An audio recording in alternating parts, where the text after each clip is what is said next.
Black perspectives haven't always been centered in the telling of America's story. Now, we're taking center stage. Introducing NPR's Black Stories, Black Truths, a collection of Black-led stories from NPR's podcasts. Search NPR Black Stories, Black Truths wherever you get your podcasts. Support comes from Mercedes-Benz of Buckhead, where the power of electric meets the power of Mercedes. Introducing a lineup of electric vehicles, the EQB, the EQS sedan and SUV, the EQE sedan and SUV. The vehicles are all electric. The feeling is all Mercedes. Mercedesofbuckhead.com. Here we are again for another edition of Political Breakfast. Republican strategist Brian Robinson is here. Lily, our producer, is here.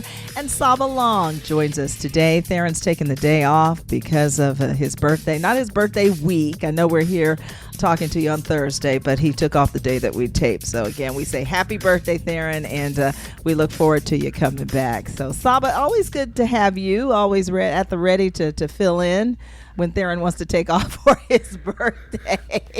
Yeah, it's good to be here. Even though Theron's a Pisces, it's still good to be here. Oh, boy. Yeah.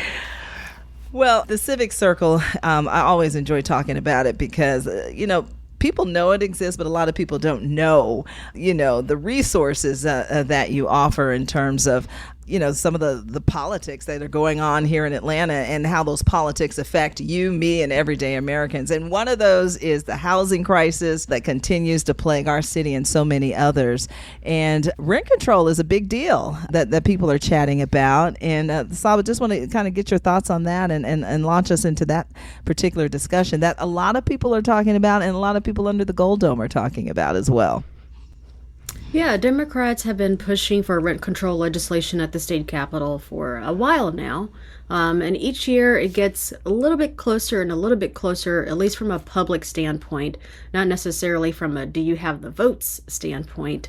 But I think eventually something will happen. I think we all know that there is a shortage of affordable housing. There's a shortage of housing that meets the needs of consumers. If you think about wages in Atlanta and in Georgia, wages have not grown to the same extent that housing costs have grown. And there is something that needs to be done to address that. And this is across the entire state. This isn't just an Atlanta phenomenon, and this is indeed a national phenomenon. And so the question is, what smart policies can we be thinking through that are both the public sector and the private sector coming together to address this challenge? You have Senator Donzella James, the Democrat from Atlanta, pushing SB 125 that would, if it makes its way through the House and Senate, it would allow local cities and counties to set their own rent control. And red flag goes up for you, Brian, on this. Why? Well, rent control is going to do the opposite of what we want, which is provide for more housing for people of all income levels in Georgia. And of course, we obviously need to have a particular interest in low-income workers and parents of young children who are going to be financially squeezed. Yes, it is an issue. Yes, they are being squeezed. But to tell landowners and property owners that we're going to cap what you can make on these properties and take it outside of market forces, landowners and property owners and developers are going to quit building new housing. It's as clear as day. There's an incentive structure in place here. And so the way that we approach this is supply and demand, and that is building more to keep up with the growth of Atlanta. As I was coming into my office this morning, I was listening to our pop-up podcast, the Gold Dome Scramble with Raul and Sam.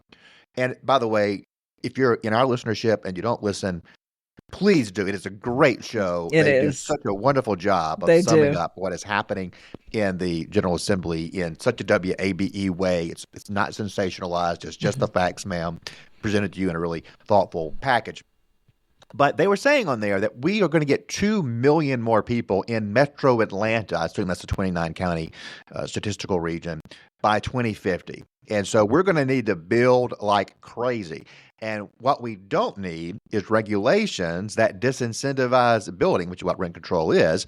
And we need to have incentives for for building. And part of that is taking on NIMBYism. And this kind of cuts across partisan lines here because there are a lot of Republicans who don't want their neighborhoods or their regions, their counties, their zip codes to be touched by the density we're going to need to have. And that's going to be tricky. It's going to be politically tricky. And it's not just, white people wanting to keep out other demographics. You go talk to black homeowners in Gwinnett County, and they're going to tell you the same thing as white homeowners in Forsyth County. We moved here for quality of life and to have a backyard and schools that we can send our kids to.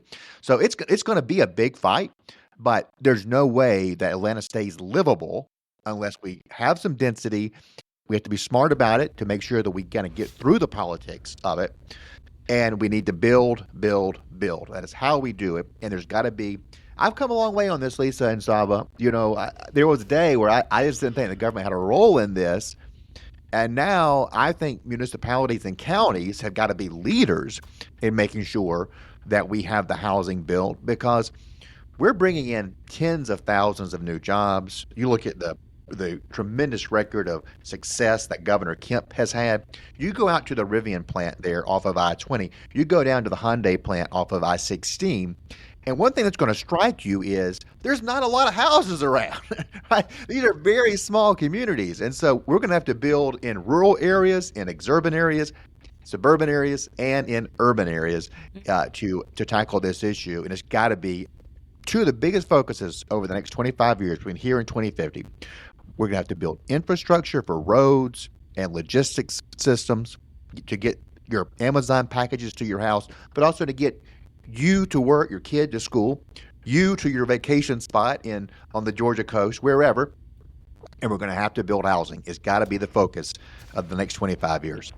And, while you took a quick break, Brian, I was asking Saba offline. I was like, what is the biggest drawback to what Senator James is trying to do here? And Saba, you were explaining that it would probably eventually be demand. The properties would dwindle while the demand would increase.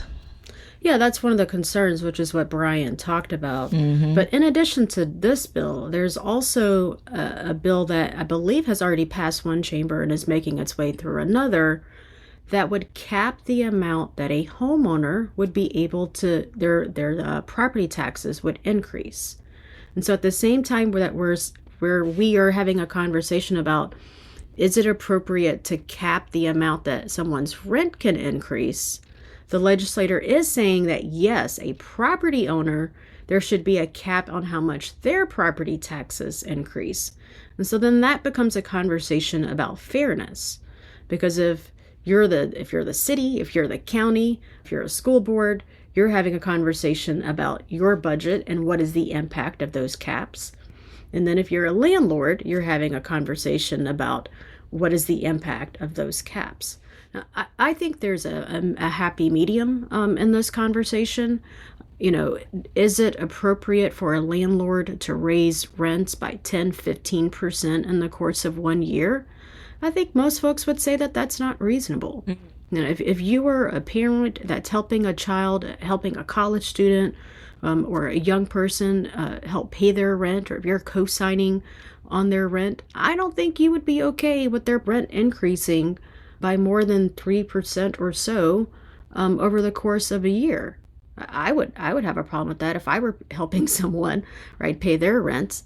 And again, we know that wages are not growing at the same pace.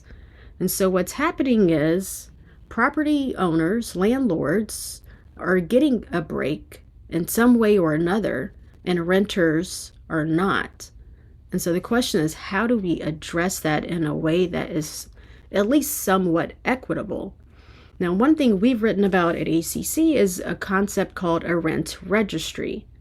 It's not saying you can't do this or that as a landlord, but it is saying we want to understand who are the landlords, where are they, because we don't know that in Georgia. We don't know that in the city of Atlanta.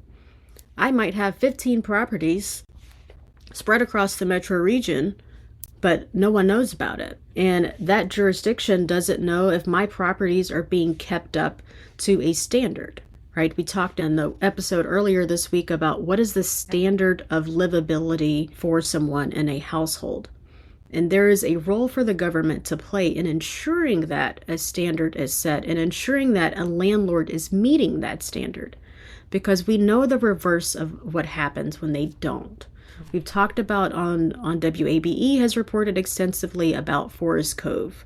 Just this one apartment complex of many in Metro Atlanta, where residents were subjected to an absolute substandard way of living, where their appliances weren't getting fixed, they weren't having proper running water, where there were roaches, things of that sort. And so the idea of a rent registry might be the first step in saying, okay, you are a renter. We're not going to cap your rent yet, but we do want to at least make sure that your standard of living is appropriate and is what it should be in the city and in the state. You referred to earlier the Safe at Home Act. Is that in any way a solution to all of this or a part of this? I think it's a part of it. Right. So one, you should be able to live in a home that is safe and you can raise a child there and not be concerned that that child is subject to lead or other mold or things of that sort. And you should be able to live in a residence where you are not concerned that your landlord is going to increase your rent by 15% at any given time. Because we have to think about also what are the implications of that on the society at large. So if I'm a renter and I have kids and my kids are going to public school and my landlord increases my rent, that means I'm going to have to move somewhere else. That means that those children are not going to be able to stay more than likely in that school district or at least within that school cluster, right? And so you think about what is the family aspect and the family implications of policies. And that's really what we have to think about. The market will do what the market will do, yes. But I think there is a way to talk about regulating rent increases that is fair for everyone. See you. I see you shaking and smacking your lips over there. And I think I made a case, Brian. I made a case. That's what happened. What's really going on over there? No, you do make a case. I just start getting really nervous when we start putting regulations on private property owners because we already put regulations on private property owners in a variety of different ways. When we get into telling them what they can and can't charge or even limiting the growth, it gets a little tricky. And I understand you have a mom who maybe has a couple or more kids and they want to stay in a school and they have to move around to meet rent. I get it. I understand the pain and the hardship that is involved there. But in the long term, I want to make sure that we have enough housing for those kids when they get older, when they're in the workforce. Mm-hmm. And I just don't want to lose sight of what we need to do to increase supply. I want the focus to stay on there. The problem with my approach is it's not a snap of the fingers approach. Mm. And I think some of what we're talking about are snap of the fingers approaches to solve an immediate issue, but it would cause a long-term problem, in my opinion. I do want to say that the Safe at Home Act, and I learned this also from Goldstone Stramble, has bipartisan support. There are Republicans who are pushing it, including my good friend Casey Carpenter from Dalton, who's just a hoot of a guy. So there is across the aisle consensus that for people who are stuck in the worst housing, there needs to be some level of rights and some way to get accountability for. And that's the thing. I'm cool with accountability for landlords. I'm cool with regulations on that end because there does need to be a certain standard when it comes to safety. Kids should not be drinking dirty water or exposed to open electrical lines. I mean, these are obvious things that the government has a role in protecting those kids, particularly those low-income kids. So many people struggling, though, to pay that rent, Saba. So something needs to be done quickly. It seems, it seems. Yeah, that's right. And I don't think there's one policy that's going to be the entire fix, right? I think it is a combination of policies that lawmakers, stakeholders, and the public need to think through, right? What are the solutions that we can surface to actually make a difference? Because doing nothing it's hurting everyone. And the reticence to, I don't know the implications of this. One thing to consider is if you're someone who believes in local control, let the local governments figure out what makes sense in their communities around this topic. From WABE Studios, the podcast where they read stories is a new children's storytelling podcast featuring notable Atlantans and performers reading classic and contemporary children's books. Each episode contains a story meant to entertain, inspire, and inform young listeners. No screens required. The podcast where they read stories features adaptations from both chapter books and picture books. Join us at wabe.org/stories podcast or wherever you listen to podcasts. WABE. Sounds Like ATL is a music documentary series that takes an in-depth look at the artists amplifying Atlanta's famed music community. Built around a desire to highlight Atlanta's diverse and world-renowned music scene, each episode features unforgettable, intimate musical performances by fresh new musical guests, each with exclusive interviews about the stories behind their music. Listen at wabe.org or wherever you find your podcasts. Another state legislator who is making the news, but for another reason, is State Representative Shelley Hutchinson, who wrote an op-ed for the AJC, in which she says, "I believe legalizing marijuana in Georgia might be the better path to pursue." And she goes on to list her reasons why. I know both of you read that. What are your thoughts? Saba, I'll begin with you on that. Yeah, well, I was wondering if she saw the Bob Marley movie, and that's what was prompting the legislation. No, I tease. Again, this is something that I think there could be some bipartisan support around. We've started to make some movement in Georgia around legalization. Now, granted, the focus has been on medical marijuana. But, a Gallup poll showed that 70% of Americans support legalizing marijuana. And I suspect that number is probably pretty similar in Georgia. I would guess it's in the 60s. And so this is an opportunity for the General Assembly to do a rare thing and actually do something that the public wants in legalizing. What's taking so long? Yeah, and in actually legalizing it. Now, I think that there are ways to go about this that addresses concerns around access and children and safety. And one of the things that she mentioned in the op-ed is we are giving kids mixed signals. Right. We're saying that all drugs are bad, but then we're also showing that some states have it legalized or some states have it decriminalized or some cities even have it decriminalized. What's right? And then at the end of the day, this is an incredible cash opportunity for the state. And I don't think we are prone to say no to money in the state of Georgia. Maybe with the exception of gambling, that has been a difficult one. Yeah, I would say we have been against making money. Yeah, she argues that we're missing out on this huge tax revenue, that comes with legalizing marijuana. Brian? Within the Republican Party, I fall more toward the libertarian end. You probably heard a little bit of my views on that. The libertarian and me talking about rent control. I do believe where we can let market forces work.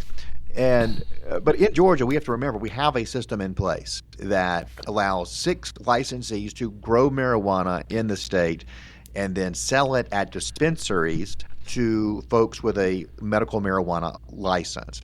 Now, I think what's going to happen over time is that we are going to loosen those regulations to allow them to have products that are higher THC, the chemical that gets you high.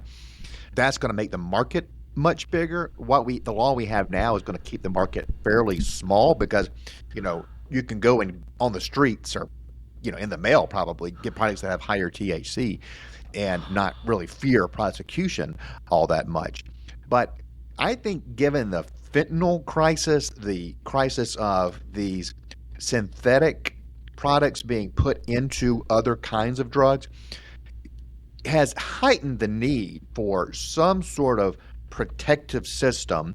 And we have these 6 licensees who have invested tens of millions of dollars already based on this promise from the state of Georgia that they're going to have the market and they're going to limit the market to some degree. In states that have just let anybody come into the market, what you have seen is overproduction of the product, and then some of the product somehow goes missing. And I'm putting goes missing in quotation marks because that product is going out onto the black market is what is happening. So let's use the structure that we have, these 6 companies that we have vetted and we now trust. And then over time, once the market matures, maybe let some new licensees into the market. But, the state has a compact with these 6 companies right now. And they have invested millions based on the trust of the state, on the word of the state. And I think we have to protect them. But I don't think that limits us as far as the product that we provide. I think we're a ways off in Georgia from recreational legalization. But I do think that there is a pathway to expanding, for now, what you can get in the medical marijuana category. And that's, to me, is the first step. But let's protect people by making sure that the products are clean, they're not laced with other things. And we have a system in place now that will do that. So we have the opportunity to grow the market, but it's going to be incremental, and we've got the foundation built. Yeah, part of the challenge with that is the state is determining who wins and who loses in this conversation. So it's not a free market approach at all. It's I've selected these 6 companies and everyone else is SOL. Right. And I think there's going to be some significant pushback on when we move to the point of recreational legalization, that it is indeed open to everyone. And oddly enough, the weekend that Killer Mike won the 3 Grammys, he was on Bill Maher's show talking about this. And one of the things he is pushed for, and I know he has a good relationship with Kemp, or at least that's my understanding, is legalizing marijuana in the state of Georgia. Everybody seems to believe it'll lead to safer products on the market and less chance of getting that potent stuff out there, for sure.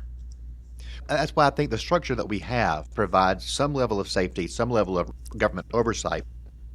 And one other thing that's happening right now that I think is worth noting here is we have this burgeoning hemp industry in the state that creates CBD oil. And hemp is legal in the state as of 5 or 6 years ago. It wasn't always legal. Now it is.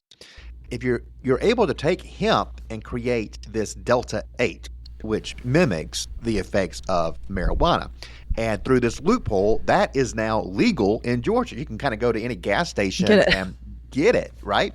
Because again, this loophole comes from hemp, not from marijuana plants. And the hemp industry wants to see the hemp industry regulated because they're worried about phony stuff with laced with other things coming in from China and other bad actors, maybe even domestically. They want to make sure that the CBD oil that we use in lotions to put on joint pain, that we use in pill form or in the little drops to help us go to sleep or deal with anxiety, they want to make sure that those products are clean and dependable and safe. So both sides are asking for regulation and some guidance from the state to ensure that the products are safe and that those who are doing it right are not put in an unfair competitive advantage from those who are doing it wrong. But both of you agree Georgia's a long way off for marijuana being legalized, correct? Yeah. I think we are, but we don't have to be. Good point. Right, but good point. To Saba's point, if it went to a ballot for the electorate in Georgia, would it pass? Yes. Overwhelmingly. Yes, it would. It would. But that's not our system. And we have these safeguards in place. And, our General Assembly is to the right of the Georgia population on this issue. And many other issues. And if the Democrats controlled, they'd be farther to the left on a lot of issues than the population. That's just sort of how the process works. But I do think that there is an opportunity to do it incrementally in a way that's controlled, planned, and safe. And I do think that there's a public good in that. Yes, I'm a libertarian. Yes, I believe in free market forces.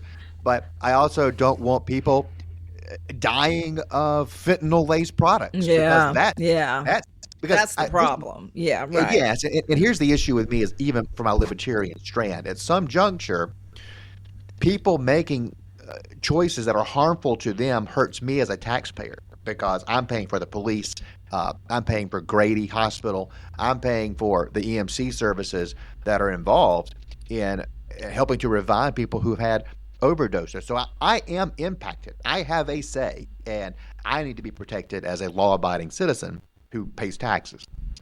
Brian Robinson is a Republican strategist.